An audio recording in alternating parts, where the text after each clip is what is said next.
Hello everyone, welcome to AK to rankers.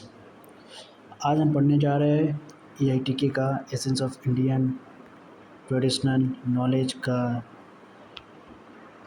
Unit number 3। जैसे कि exam परसों है, तो जो भी इम्पोर्टेंट और शॉर्ट्स में हो सकते हैं मैं वो आपको प्रोवाइड कर रहा हूँ। तो जिसमें पहला टॉपिक है प्री वैदिक रिलीजन, जो हमारा 1500 बीसीई से बिफोर कॉमन एरा से पहले था। Pre Vedic religion mainly Indus valley civilisation के पीपल फॉलो करते थे। जो इंडस वैली सिविलाइजेशन के लोग पीपल थे वो इसको फॉलो करते थे। जो आर्यंस के आने से पहले का पीरियड था, जो आर्यंस भारत आए थे उनसे पहले का ये पीरियड था। इसमें मेन फीचर्स है पॉली पॉलीस्थेटिक वर्शिप। बहुत सारे देवताओं की पूजा होती थी, स्पेशली नेचर की। पॉलीस्थेटिक वर्शिप का मतलब होता है कि नेचर की हम लोग पूजा करते थे इसके अंदर। फिर हम लोग इसके जो सेकंड फीचर्स है वो है mother goddess worship. Mother earth की पूजा होती थी इसमें, जो हम पूजा करते थे अपनी मदर अर्थ की पूजा करते थे। फिर आता है पशुपति, एक मेल गॉड जिसे एनिमल के साथ दिखाया गया है, और इसको कहा जाता है अर्ली फॉर्म ऑफ शिवा। जो हमारे भगवान शिव जी है उनका अर्ली फॉर्म को दिखाया गया है, उसको कहते हैं पशुपति। नो टेम्पल, मतलब उस टाइम में कोई टेम्पल नहीं था, एक प्रॉपर सिस्टम नहीं था। वर्शिप जो पूजा पाठ जो भी होता था वो या तो घरों में होता था या ओपन सोर्सेस मतलब बाहर होती थी। रिचुअल्स विधि जो थी हमारे, जैसे fire water and symbolic objects. जैसे कोई भी, जैसे अभी के टाइम में वो लोग पत्थर वत्थर जो पूजते हैं उस टाइप का ही था पहले के टाइम में। एक कोई सिम्बॉलिक ऑब्जेक्ट होता था जिसका यूज़ होता था रिचुअल्स में। Believes in after life, believes in after life का मतलब है कि मरने के बाद भी ये लोग, उसके बाद का जो जीवन है उसमें भी ये लोग बिलीव रखते थे। दूसरा टॉपिक है हमारा वैदिक रिलीजन, जो 1500 बीसीई से 600 बीसीई तक चला था। वैदिक रिलीजन आर्यंस की इंडिया आने के बाद डेवलप हुआ, स्पेशली ऋग्वेदा में। जो वैदिक रिलीजन थे, जो हमारे जो आर्यंस थे जब भारत आए उनके बाद, उनके आने के बाद ये सब जो वैदिक रिलीजन था वो डेवलप हुआ। इसके फीचर्स थे नेचर वर्शिप, मतलब नेचर की पूजा, जैसे कि इंद्र, अग्नि, वरुण, सूर्य की पूजा होने लगी थी। याजनास, याजनास का मतलब होता है फायर सैक्रिफाइस। फायर के सामने एलोब्रेट रिचुअल्स परफॉर्म किए जाते थे।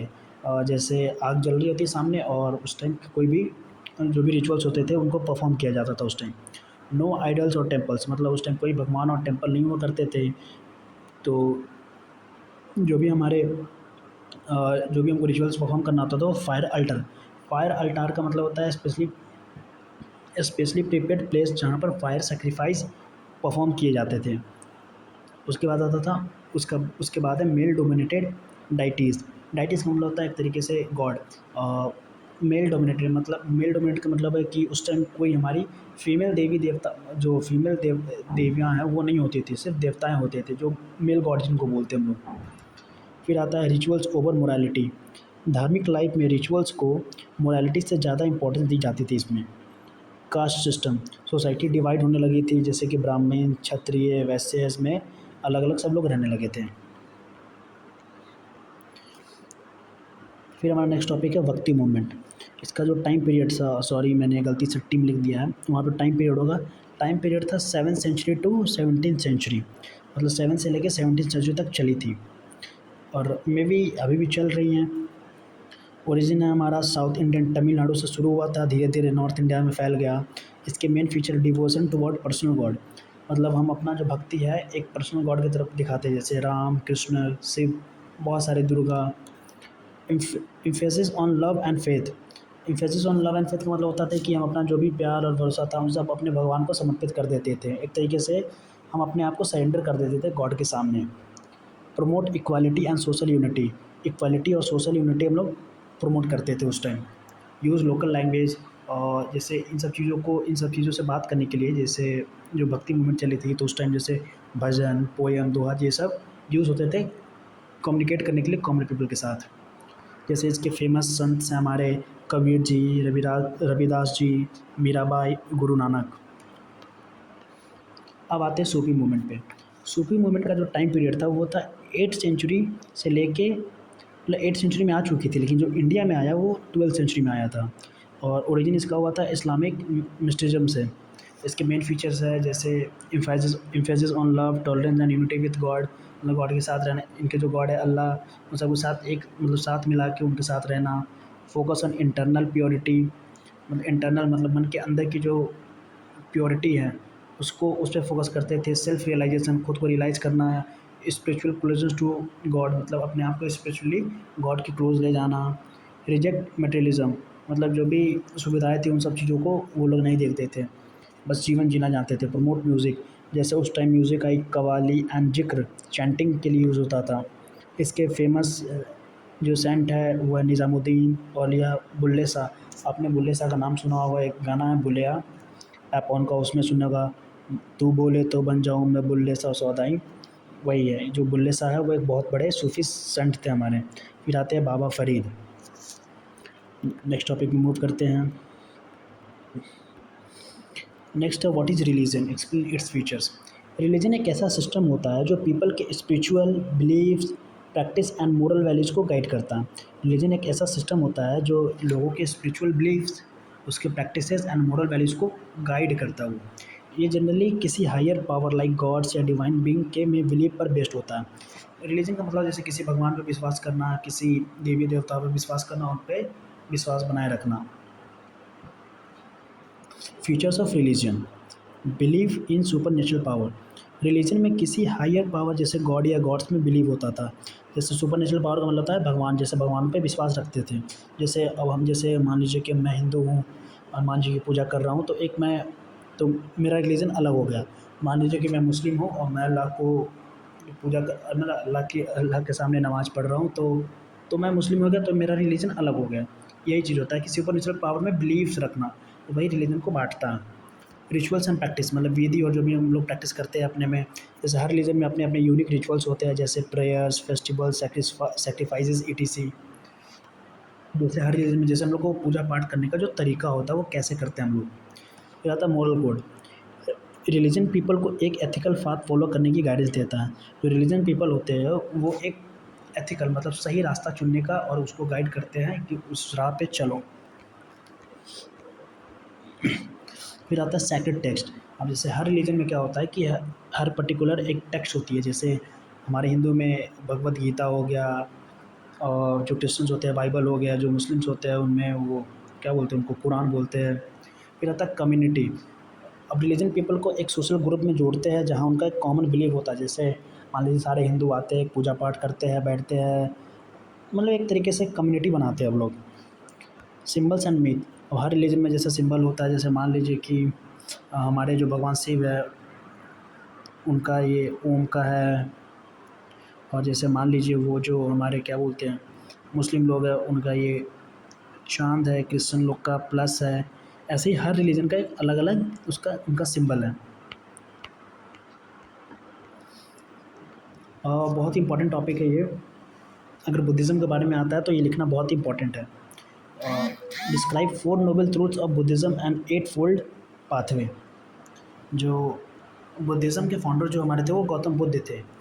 उन्होंने अपने स्पिरिचुअल एक्सपीरियंस के बाद 4 बेसिक ट्रूथ्स बताए थे जिन्हें 4 नोबल ट्रूथ कहते हैं। जो बुद्धिज़्म थे, जो गौतम बुद्ध थे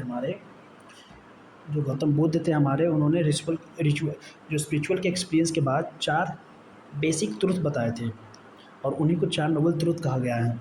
जैसे जो पहला दुखा, सफरिंग एग्जिस्ट, मतलब दुख मतलब जो परेशानियाँ हमें क्यों मिल रही हैं। बुद्धा कहते हैं कि दुख यानी सफरिंग हर लाइफ का पार्ट होता है। जो गौतम बुद्ध है कहते हैं कि जो दुखी हमारे जीवन में जो प्रॉब्लम्स है वो हर किसी के जीवन के सफ़र में एक लाइफ का एक पार्ट होता है। जैसे कि जब जन्म लिए तब, ओल्ड एज में आए तब, कोई बीमारी हुआ या डेथ, इस सब में दुख ही है। सेकंड आता है हमारा समुदाय, कॉज ऑफ सफरिंग। समुदाय का मतलब होता है किस वजह से हम लोग सफ़र कर रहे हैं उस प्रॉब्लम से। जब हम किसी चीज़ के लिए स्ट्रॉन्ग डिज़ायर रखते हैं, जैसे मान लीजिए हमें कोई चीज़ चाहिए ही चाहिए और वो चीज़ नहीं मिलती है तो हमें बहुत ही दुख होता है। Then the cause of the suffering is कि हमें वो चीज़ चाहिए था। देन आता है हमारा निरोधा। निरोधा का मतलब the end of suffering impossibles. अगर हम डिज़ायर को छोड़ दें तो सफरिंग भी एंड हो सकती है। जैसे मान लीजिए मुझे 1 लाख रुपए चाहिए, मुझे नहीं मिले तो मैं दुख हो गया। मुझे 1 लाख रुपए चाहिए ही नहीं तो मैं दुख क्यों होऊंगा। तो निरोधा का मतलब होता है वही होता है। निरोधा का ही मतलब ये होता है कि हमें वो चीज़ें को, जो सफरिंग की प्रॉब्लम है उन सब चीज़ों को एक तरीके से छोड़ देना। फिर आता है Magga, the path to end suffering. अब जैसे मग्गा का मतलब है कि हमें कोई प्रॉब्लम है ही नहीं, सफरिंग टू लिबरेशन, मुक्ति के पाने के रास्ते पे हम लोग जा रहे हैं। ये एक मिडल पाथ है, ना ज़्यादा लग्जरी ना ज़्यादा हार्ड से। मग्गा का मतलब होता है कि एक प्रॉपर एक बैलेंस लाइफ जीना। अब इसके उट 8 फोल्ड पाथवे क्या हमारे, जैसे पहला हमारा राइट व्यू, लाइफ में ट्रुथ को समझना, राइट इंटेंशन, थॉट्स और नियत प्योर होने चाहिए हमारे। उसके बाद राइट स्पीच, हमेशा सच बोलना, राइट एक्शन, अगर कोई भी एक्शन हम परफॉर्म करते हैं तो सामने वालों को अफेक्ट ना करे, अच्छा ही हो। राइट एफर्ट, निगेटिव थॉट्स को रोकना एंड पॉजिटिव थॉट्स को ग्रो करना। राइट एफर्ट का मतलब होता है जो जो भी हमारे निगेटिव थॉट्स हैं उन सभी को रोकना, और जो पॉजिटिव माइंडसेट है उनको ग्रो होने देना। फिर आता है राइट कंसंट्रेशन, माइंड को फोकसली कंसंट्रेट करना ताकि हम अपने चीज़ों में अच्छे रहें।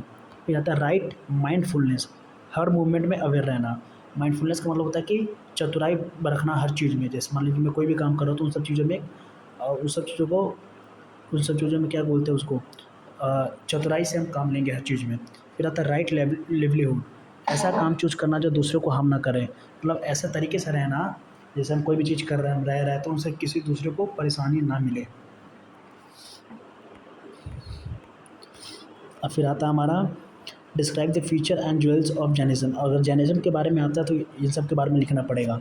ये सभी चीज़ें बहुत ही इंपॉर्टेंट हैं। फीचर्स ऑफ जैनिज़्म, जैनिज़्म के क्या क्या फीचर्स हैं। नॉन वायलेंस, अहिंसा, हर लाइफ के प्रति दया एंड किसी भी वायलेंस से बचना। नॉन वायलेंस का मतलब होता है कि हमें कोई भी वायलेंस नहीं करना चाहिए, किसी को परेशान नहीं करना चाहिए, हमेशा नॉन वायलेंस मतलब कि अहिंसा के राह पे चलना चाहिए, किसी को दुख दुख नहीं देना चाहिए।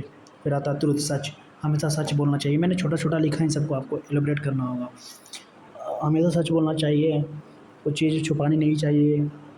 नॉन स्टीलिंग का मतलब होता है कि जैसे किसी का कोई सामान पड़ा हुआ तो आप उनसे बिना परमिशन के वो चीज़ें यूज़ ना करें। अब आता है सेलिब्रेस, सेलिब्रेस का मतलब होता है ब्रह्मचार्य, मतलब सेल्फ कंट्रोल, अपने आप पे कंट्रोल करना, जो हमारे अंदर की जो डिज़ायर्स होती है उन पे कंट्रोल करना। फिर आता है नॉन पोसेसन, मटेरियलिस्टिक चीज़ों से अटैचमेंट छोड़ देना, जो भी मटेरियलिस्टिक चीज़ें हैं उन सब चीज़ों से अटैचमेंट छोड़ देना। अब इसमें जो मेन इंपॉर्टेंट चीज़ है, 3 ज्वेल्स ऑफ जैनिज़्म। 3 ज्वेल्स जो है जैनिज़्म के क्या क्या है। पहला हमारा राइट फेथ, राइट फेथ का मतलब होता है सही बिलीव होना, मतलब सामने वाले भी हम कितना सही बिलीव कर रहे हैं, क्या आउटपुट आ रहा है इन सब चीज़ों को। राइट नॉलेज, अगर हम कोई काम कर रहे हैं तो उन सब चीज़ों का एक राइट नॉलेज होना चाहिए। ट्रू नॉलेज ऑफ रियलिटी, मतलब सच्चाई, वास्तविकता की एक मतलब अच्छे सच्चाई वाली नॉलेज होनी चाहिए, मतलब ट्रू नॉलेज होना चाहिए। फिर आता है राइट कंडक्ट, एथिकल लाइफ जीना मीन्स सही तरीके से